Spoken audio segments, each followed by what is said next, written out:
কি সুন্দর একটি অশ্ব। দাদা দাদা দেখ কি সুন্দর একটি অশ্ব রে দাদা এই বনের মধ্যে। ও দাদা দেখো দেখো সুন্দর অশ্ব, দাদা দেখো দেখো সুন্দর অশ্ব। আর এই অশ্বের কপালে দেখো পত্র লিখন, দেখো দেখো। আর এই অশ্বের কপালে দেখো পত্র লিখন। আর সূর্য বংশে দশরথ অজের নন্দন। ওরে তার পুত্র শ্রীরাম লক্ষণ দিয়েছিলেন বর। আরে তার পুত্র শ্রীরাম লক্ষণ দিয়েছিলেন বর। এখন তো বুঝি বলে ঠাকুর রাম নারায়ণ। ওরে এখন তো বুঝি বলে ঠাকুর রাম নারায়ণ। ওরে শূর্পণখার নাসিকা কাটিলেন লক্ষণ। আরে শূর্পণখার নাসিকা কাটিলেন লক্ষণ। ওরে এই কারণে রামের সীতা হরিল রাবণ। আরে দর্প কইরে যেই জন সকলিকে বন্ধন। ওরে বাম হাতে করিলে সে হইবে নিধন। ওরে বাম হাতে করিলে সে হইবে নিধন। আরে শত্রুপুত্র হইয়া যে অশ্ব নাহি ধরে। ওরে কাঁদ হইয়া জন্ম নিল কাটির উদরে। আরে কাঁদ হইয়া জন্ম নিল কাটির উদরে। আরে অশ্বের হৃদয় কত তখন নয়নে দেখিল। ওরে এক বায় আরেক পেটে বসিতে লাগিল। ওরে মুনির তপন হে দেখো দেখো সুন্দর মুনির তপন।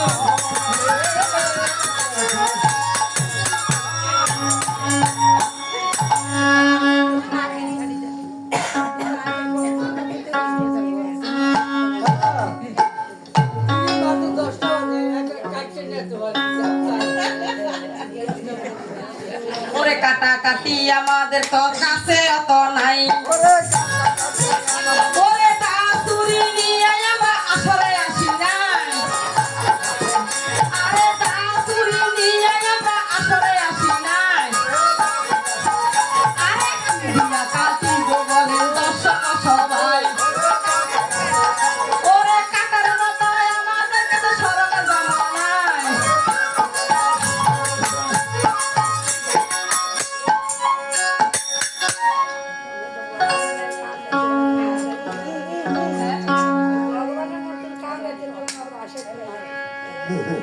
আর এদিকে তখন এই যে লবকুশ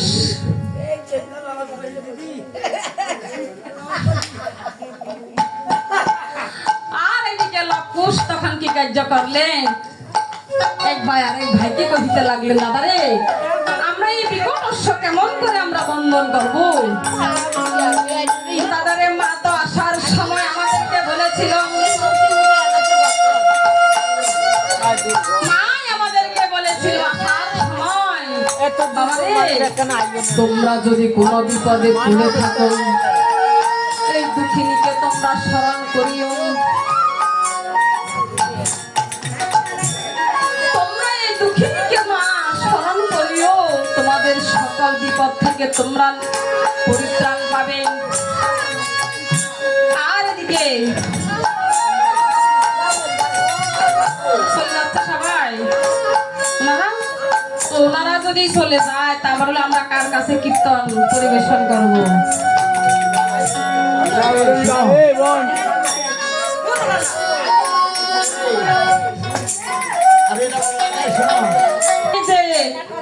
সেই সময় শত্রুঘ্ন নবীর সেখানে গিয়ে উপনীত হলেন।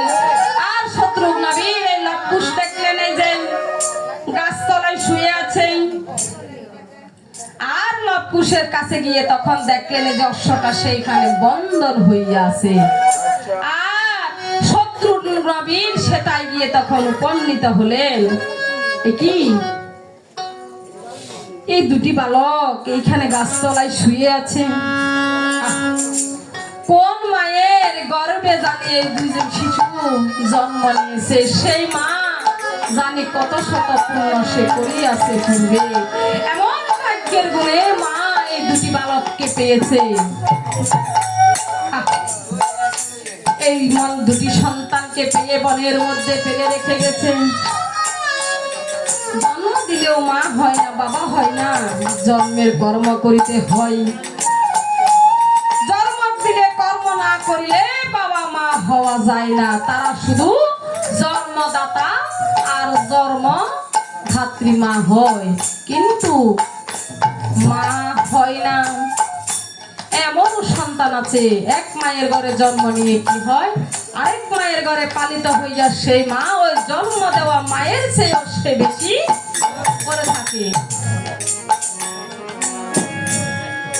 এই জন্য বলেছে জন্ম দিলে শুধু মা বাবা হয় না, জন্মের কর্ম করিতে হয়। শ্রীকাল পুরো পথে ঘাটে সন্তান এই যে প্রসব করে রেখে যায়, সেই জন্য মানুষকে সবার শ্রেষ্ঠ জীব বলে, এই যে সবার শ্রেষ্ঠ জীব হচ্ছে মানুষ। আর এদিকে এই দুটি বালকের সাথে অনেক কথোপকথন হলো, আর এদিকে শত্রুঘ্ন বীরের সাথে দুটি বালকের যুদ্ধ হলো।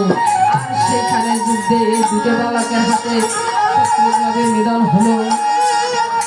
আর দুধ দিয়েছি রামচন্দ্রের সবাই গিয়ে উপনীত হলেন।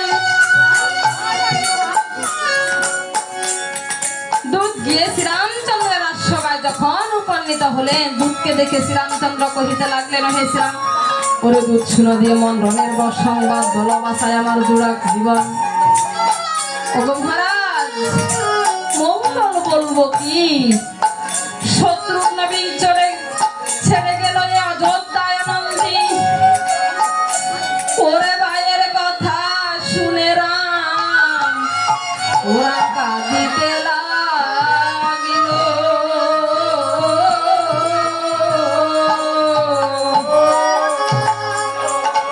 ওরে ভাই ভাই বলিয়া গো রাম দুলাতে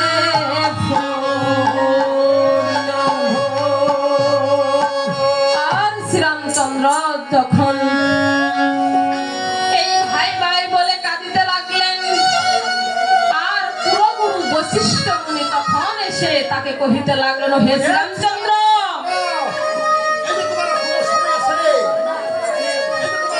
শক্তি এখনো জীবিত আছে, তুমি তোমার তিন শক্তিকে এই যে স্মরণ করো, তিন শক্তি তোমার। হে শ্রীরামচন্দ্র, তোমার এক ভাই মারা গেলে কি হবে, তোমার তো আরো দুই ভাই আছে। তোমার সেই দুই ভাইকে তুমি এই যে যুদ্ধে পাঠিয়ে দাও। আর এদিকে তখন বশিষ্ঠ মুনি কহিতে লাগলেন, হে শ্রীরামচন্দ্র, তুমি যদি এই সুমহান যজ্ঞের কালে যদি বাই বাই বলে করো হক রন্ধন, তাহলে তোমার এই যজ্ঞ কিছুতে না হবে সমাপন। তোমার যদি যজ্ঞ সমাপন না হয়, তোমার দেহ থেকে ব্রহ্মবদের পাপ মোচন হবে না। হে শ্রীরামচন্দ্র, তোমার এক ভাই মারা গেলে কি হবে, তোমার দুই আছে, সেই দুই ভাইকে তুমি যুদ্ধে পাঠিয়ে দাও। আর এদিকে ভরত লক্ষণ বলে ডাকিতে লাগলেন। আর ডাক শুনে ভরত লক্ষণ তখন সাক্ষাতে আসলেন। ভরত লক্ষণকে তখন বৃত্তান্ত খুলে বললেন। আর ভরত লক্ষণ তখন কি কার্য করলেন, তোর জিয়া গর্জিয়া তখন এই যে ক্ষিপ্ত হইয়া তখন শ্রীরামচন্দ্রকে কহিতে লাগলেন, হে দাদা, কে আমাদের এই ছোট ভাই শত্রুঘ্ন বীরকে নিধন করেছে, আমরা সেইখানে যে তাকে। আর এদিকে শ্রীরামচন্দ্র এই দুটি ভাই তাকে প্রণাম করে এই যে গমন করিলেন। আর এদিকে পথের মধ্যে যাওয়ার সময় তার অমঙ্গল দেখলেন। এই যে বামে সর্প দেখলেন, দক্ষিণে শৃগাল দেখলেন। এই যে প্রথমে যে সে অমঙ্গল দেখে তারপরেও সেই ভরত লক্ষণ চলতে লাগলেন।